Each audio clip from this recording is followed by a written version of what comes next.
say you'll catch me.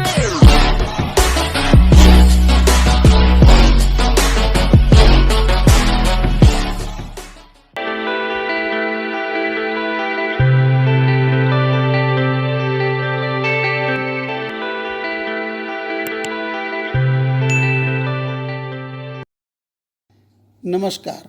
आज का topic है गुणज या अपवर्त्य। पहाड़ों का उपयोग करके आपने गुणा करना सीख ही लिया है। जैसे दो का गुणा करने पर दो का गुणा क्रमशः है 1, 2, 3 आदि से करेंगे अगर, तो हमें क्या प्राप्त होगा? हमें प्राप्त होगा 2, 4, 6, 8 इस प्रकार की संख्याएं प्राप्त होगी। तो ये सभी संख्याएं, ये जो संख्याएं प्राप्त हो रही हैं 2, 4, 6, 8, ये सभी संख्याएं 2 का गुणज कहलाता है।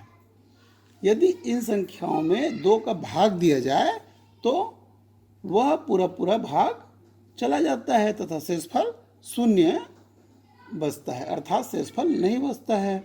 इसी प्रकार 3 का गुणज, 3 का गुणज क्या होगा? 3, 3 दूनी 6, 3 3 9, 3 चौक 12, 3 पंचे 15, ऐसा हम पहाड़ा लिख सकते हैं और आगे करते जा सकते हैं। तो यह 3 का गुणज कहलाता है। इसी प्रकार 4 का गुणज हो जाएगा 4, 8, 12, 16, 20। इस प्रकार से हम किसी भी संख्या का गुणज ज्ञात कर सकते हैं। उससे जो संख्या दिया हुआ है उससे 1, 2, 3 ऐसा क्रमशः गुणा करते जाएंगे तो उसका गुणज हमें प्राप्त हो जाएगा। गुणज को ही अपवर्त्य कहा जाता है। अब हम देखते हैं गुणज के गुणधर्म। इसका गुणधर्म क्या होता है? प्रत्येक संख्या, जो संख्या रहती है, प्रत्येक संख्या 1 का गुणज होता है। प्रत्येक संख्या 1 का गुणज, क्योंकि 2 एकम 2 में 2 ही आएगा, 3 एकम 3 तो 3 ही आया, 4 एकम 4 तो 4 आया। इस प्रकार प्रत्येक संख्या 1 का गुणज होता है। प्रत्येक संख्या स्वयं का सबसे छोटा गुणज है, यह सबसे छोटा गुणज है। तीसरा है, किसी संख्या का गुणज संख्या के बराबर या उससे बड़ा होता है। जैसे आप यहाँ देख रहे हैं 3 का गुणज हमने निकाला, 3, 6, 9, 12, तो संख्या के या तो बराबर होगा संख्या जो दिया हुआ है या उससे बड़ा होगा। किसी संख्या का गुणज हम जितना चाहें उतना ज्ञात कर सकते हैं। हम लगातार जितना दूर तक चाहें, हम अगर 4 का गुना 200 से करेंगे तो कितना आ जाएगा? 800। तो ये जो 800 है वह भी 4 का ही गुणज है। इस प्रकार किसी भी संख्या से हम गुणा करके उसका गुणज ज्ञात कर सकते हैं। अब हम आते हैं लघुत्तम समापवर्त्य, और गुणज को ही क्या कहा जाता है? अपवर्त्य कहा जाता है। अब लघुत्तम समापवर्त्य में आते हैं।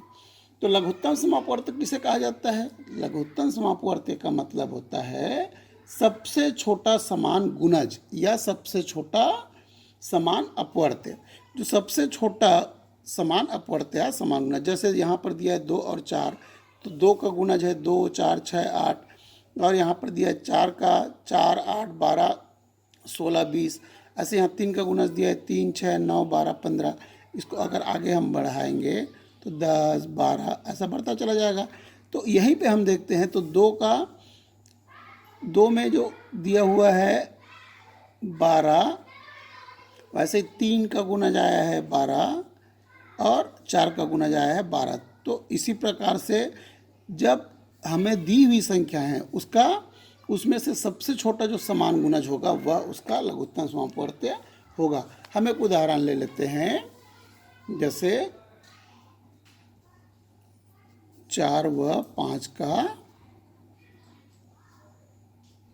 लघुत्तम समापवर्त्य ज्ञात कीजिए। अधिकतर आपको इसी प्रकार का सवाल दिया जाता है। तो 4 का सबसे पहले क्या निकालेंगे? 4 का अपवर्त्य। अब हम इसको लिखते हैं अपवर्त्य, गुणज ना लिख के हम लिख रहे हैं अपवर्त्य। 4, 8, 12, 16, 20, 24 इस प्रकार से लिखते जाएंगे। और इसी प्रकार 5 का अपवर्त्य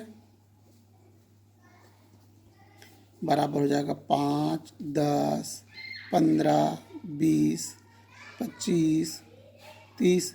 इस प्रकार से वह भी बढ़ता हुआ चला जाएगा। अब यहाँ पर देखते हैं 4 का जो अपवर्त है और 5 का अपवर्त, इनमें सबसे छोटा या समान पहले निकालते हैं समान अपवर्त। समान अपवर्त कौन कौन सा है? समान अपवर्त आ रहा है 20, और आगे बढ़ते चले जाएंगे अगर हम 4 और 5 में, तो आ जाएगा 40, 60। इस प्रकार से यह बढ़ता हुआ चला जाएगा।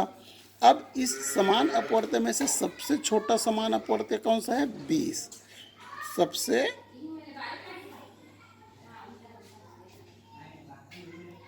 छोटा समान अपवर्त्य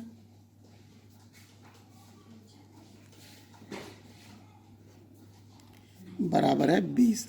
तो जो सबसे छोटा समान अपवर्त्य है उसी को लघुत्तम समापवर्त्य कहा जाता है। अतः लघुत्तम समापवर्त्य बराबर हुआ 20। तो 4 व 5 का लघुत्तम समापवर्त्य बराबर 20 होगा। इस प्रकार से हम किसी भी संख्या का लघुत्तम समापवर्त्य गुणज उसको ज्ञात करके निकाल सकते हैं। आपको यह अच्छे से समझ में आ गया होगा। धन्यवाद। Don't let me down. Don't let me down.